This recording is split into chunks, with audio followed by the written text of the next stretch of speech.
Good evening. मैं Aftab Ahmad career से आपका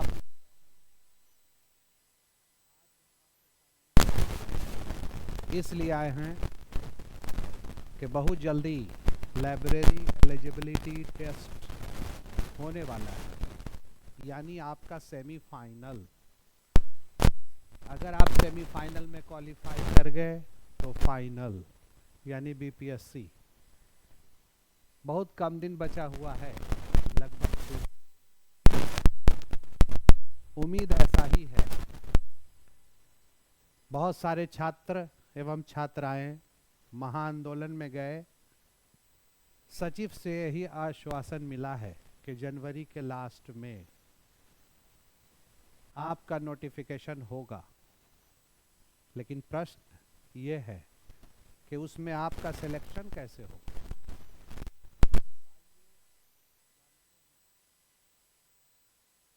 कि लाइब्रेरी एलिजिबिलिटी टेस्ट क्या पढ़ा जाए कि आसानी से हम क्वालिफाई करें और फिर फाइनल की तैयारी करें। चीज को समझने की जरूरत है। कम पढ़कर भी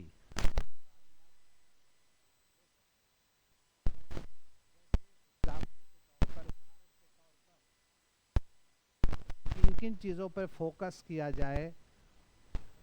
फाउंडेशन ऑफ लाइब्रेरी साइंस जो आपका पेपर रहा है में, जिसमें 5 लॉज आपने पढ़ा,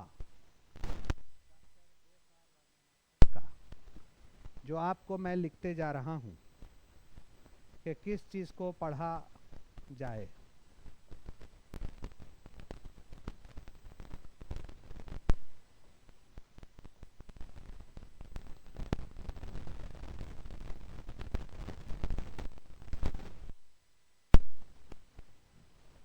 फाइव लॉज क्वेश्चन आना है। 5 लॉज में क्या पढ़ा जाए। तो 5 लॉज में आपको पता है कि first law books are for use है, ग्रंथ उपयोग के लिए है। ये आइडिया किसने दिया? ये आपके दक्षता परीक्षा में पूछा गया था। जो लाइब्रेरियन हैं उनका जो दक्षता परीक्षा लिया गया। तो अगर आपने पढ़ा तो आप फट से बता देंगे या उसको टिक कर देंगे कि बी रॉस ने आइडिया दिया था। बी रॉस कौन थे? ये भी क्वेश्चन होता है। तो डॉक्टर एस आर रंगनाथन के गुरु थे, मैथ उनसे पढ़ा था उन्होंने। B Ross. लाइब्रेरी बिल्डिंग का संबंध, लोकेशन का संबंध किस लॉ से है? इस तरह का प्रश्न पूछा जाता है। तो पता ये चल रहा है कि first law. Second law, every reader his या हर बुक। ये भी पूछा जाता है कि सेकंड लॉ इनमें से कौन है, या बुक्स आर फॉर ऑल, कौन सा लॉ है? तो अगर आपने पढ़ा है तो आप सेकंड लॉ को फट से टिक कर देंगे। लाइब्रेरी लेजिस्लेशन, ग्रंथालय अधिनियम। Resource sharing, inter library loan, library cooperation, user education, obligation of state, obligation of authority, obligation of staff and obligation of user. Obligation के मतलब कर्तव्य होता है, किससे संबंध है। तो इन सारे पॉइंट में सेकंड लॉ ही होगा। उसी तरह से थर्ड लॉ, हिज या हर बुक, प्रत्येक every books it's reader. Second law था एवरी रीडर हिज या हर बुक, और थर्ड लॉ है एवरी बुक्स इट्स रीडर, प्रत्येक ग्रंथ को उसका पाठक मिले। गाइड्स जिसको संदर्शिका कहते हैं, open access system, book selection, ये सब थर्ड लॉ को टच करता है। Fourth law, save the time of the reader. जितना भी आजकल सर्कुलेशन सेक्शन है और इसमें कंप्यूटराइजेशन है यानी ऑटोमेशन, या फिर और भी कोई सेक्शन है इसमें ऑटोमेशन है, तो सेव द टाइम होगा। Any type of growth and development related to fifth law, library growing organism, एक वर्धनशील संस्था है, उसमें से क्वेश्चन पूछ दिया जाता है कि पुस्तकों का छटनी यानी वेड आउट किस लॉ से संबंधित है, तो फिफ्थ लॉ। ये तो छोटा छोटा एग्जाम्पल मैंने दिया, इससे अनेकों क्वेश्चंस हैं। तो 5 लॉज अगर आपने पढ़ लिया, आपने टाइप्स ऑफ लाइब्रेरी पढ़ लिया, टाइप्स ऑफ लाइब्रेरी। अब टाइप्स ऑफ लाइब्रेरी में आप देखेंगे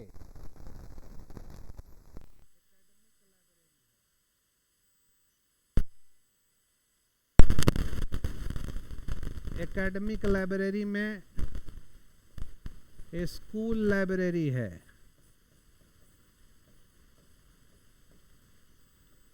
कॉलेज लाइब्रेरी है,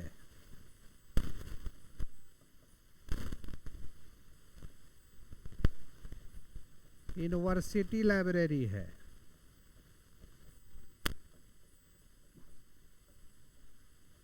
इन सब से छांट करके क्वेश्चन निकाला जाएगा।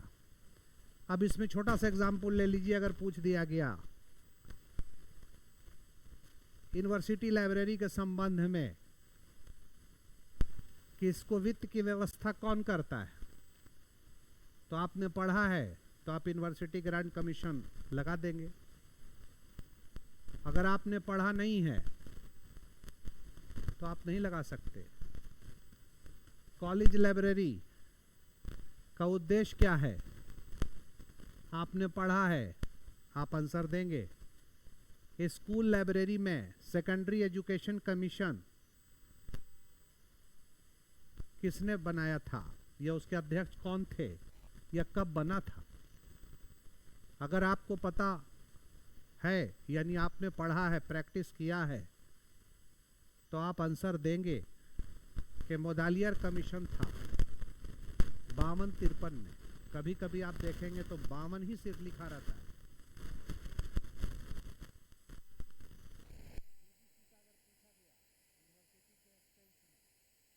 के संदर्भ में गठन तो 1953।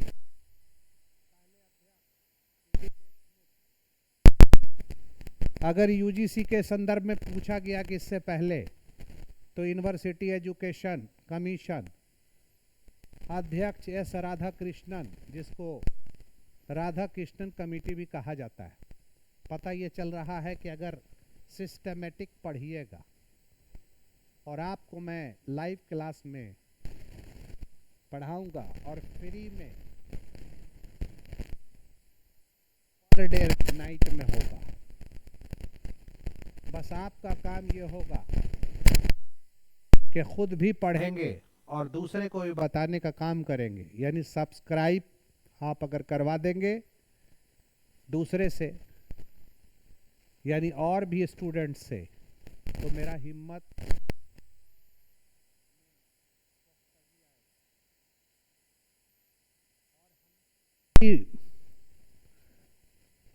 पूरे जोश के साथ, पूरे होश के साथ, पूरी मेहनत के साथ आपको पढ़ाएंगे। और मेरा लक्ष्य होगा कि आपको लाइब्रेरी एलिजिबिलिटी टेस्ट में क्वालिफाई करा देना।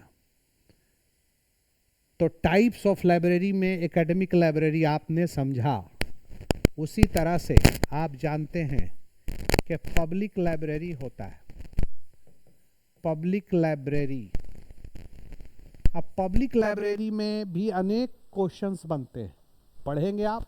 आपको तो मैं छोटा छोटा उदाहरण दे रहा हूँ, एग्जाम्पल दे रहा हूँ कि डेमोक्रेसी का संबंध किससे, तो आप पब्लिक लाइब्रेरी। जनता का विश्वविद्यालय किसे कहा जाता है, पब्लिक लाइब्रेरी। या फिर अगर आपसे पूछा गया कि training school of a democracy, प्रजातंत्र का शिक्षणशाला किसके लिए, तो पब्लिक लाइब्रेरी। और आपको पता होना चाहिए कि केपी सिन्हा कमेटी जो बना था और सिन्हा साहब जो थे, सिन्हा लाइब्रेरी पटना से उनका संबंध था, इसलिए हो सकता है कि यह पूछा जाए 1957 में 1957 में एडवाइजरी कमेटी के नाम से जाना जाता है या सिन्हा कमेटी के नाम से जाना जाता है। और ये सिन्हा साहब ने उस कमेटी के माध्यम से यह बताने का काम किया कि पब्लिक लाइब्रेरी, जिसको जन विश्वविद्यालय भी कहा जाता है, यानी यूनिवर्सिटी ऑफ द पीपुल भी कहा जाता है, उसके टाइप्स को बताने का काम किया। और उनका कहना यह था, उस कमेटी के को आप जब पढ़ेंगे तो आपको पता चलेगा कि स्टेट सेंट्रल लाइब्रेरी होना चाहिए, डिस्ट्रिक्ट लाइब्रेरी होना चाहिए, ब्लॉक लाइब्रेरी होना चाहिए, पंचायत लाइब्रेरी होना चाहिए, विलेज लाइब्रेरी होना चाहिए। कहने का मतलब यह है कि लाइब्रेरी सिस्टम डेवलप होना चाहिए ताकि रिसोर्स का शेयरिंग किया जा सके, संसाधन की सहभागिता किया जा सके और अंतिम पादान पे बैठे हुए व्यक्ति को भी शिक्षा दिया जा सके, एक शिक्षित और सुसज्जित समाज निर्माण हो सके। ये एडवाइजरी कमेटी में था। लेकिन ये कब, जब आप पढ़ेंगे तब ना पता चलेगा कि सारे कमेटी को पढ़ना पड़ेगा आपको कि मल्होत्रा कमेटी का संबंध किससे है, सिन्हा कमेटी का संबंध किससे है, एडवाइजरी कमेटी किसे कहा जाता है, राधा कृष्णन कमेटी कब आया और इसका क्या उद्देश्य रहा है। यानी कमेटी और कमीशन से भी क्वेश्चन आता है, ये हम आगे बताएंगे। लेकिन पब्लिक लाइब्रेरी में मैं क्या बता रहा था कि पब्लिक लाइब्रेरी के संबंध में यूनेस्को ने भी पब्लिक लाइब्रेरी मैनिफेस्टो दिया 1949 में, ये आपको याद रखना होगा।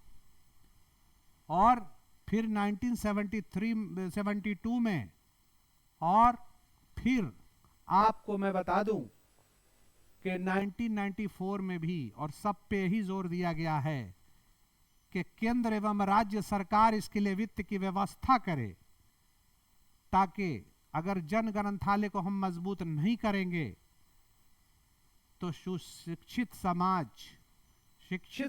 नहीं बन सकेगा। अगर समाज को मजबूत करना है तो पब्लिक लाइब्रेरी को जड़ को मजबूत करना पड़ेगा। यूनेस्को का भी यही मानना है। तो पब्लिक लाइब्रेरी को अगर हम डिटेल से पढ़ेंगे तो इससे भी बहुत सारे क्वेश्चंस आएगा। बहुत हल्का क्वेश्चन रहेगा लेकिन कंसेप्ट के साथ रहेगा।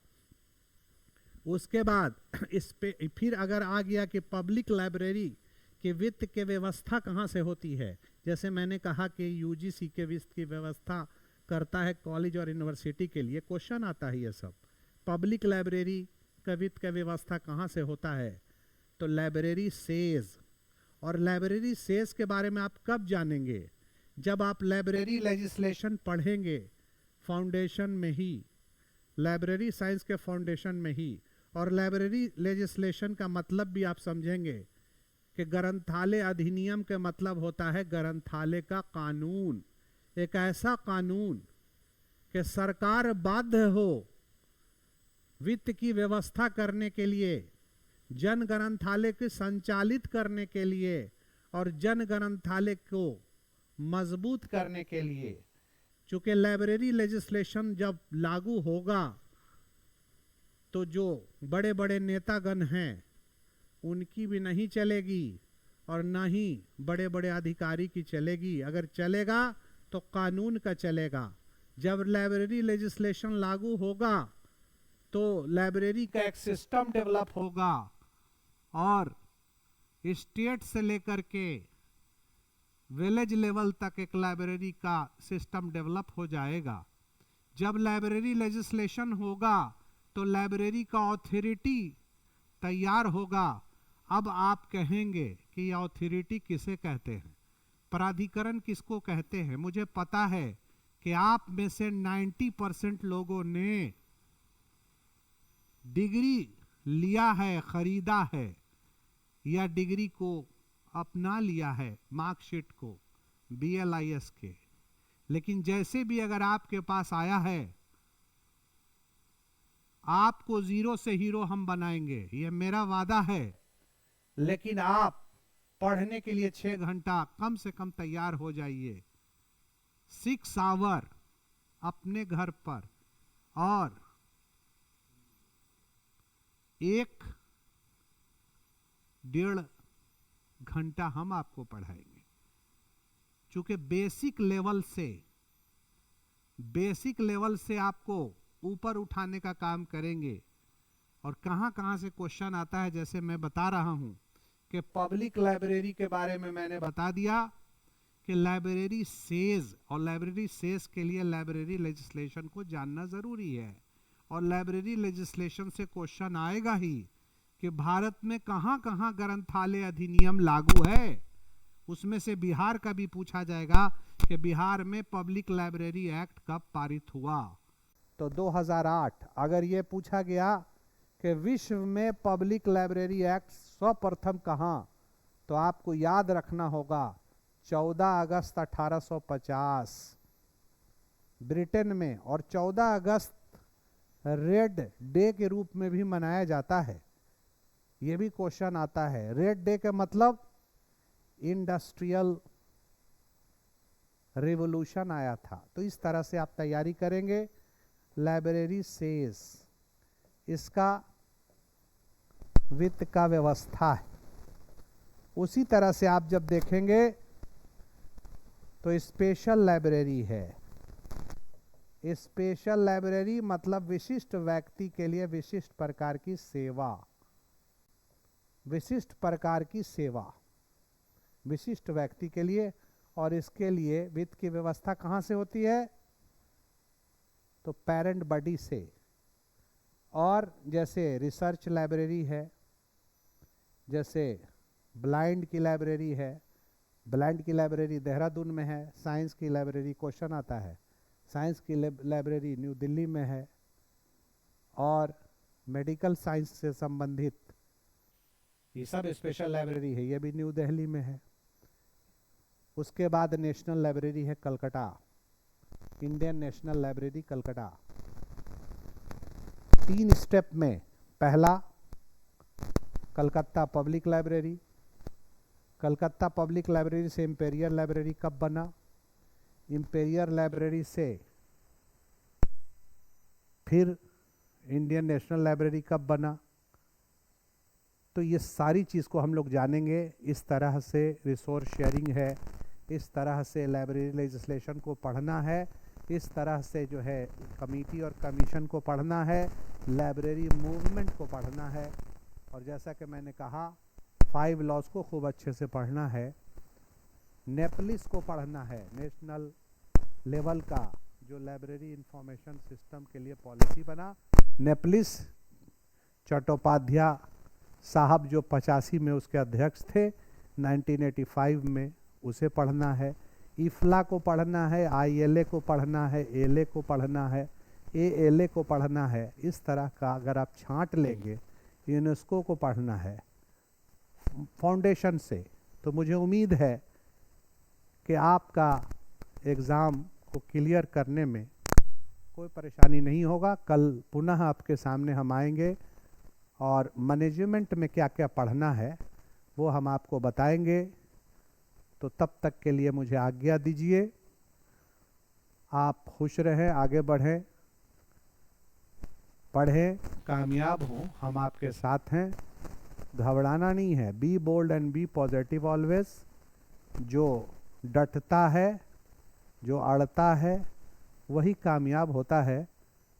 हिम्मत मर्दा, मदद खुदा। गुड नाइट, शब्बा खैर, शुभ रात्रि।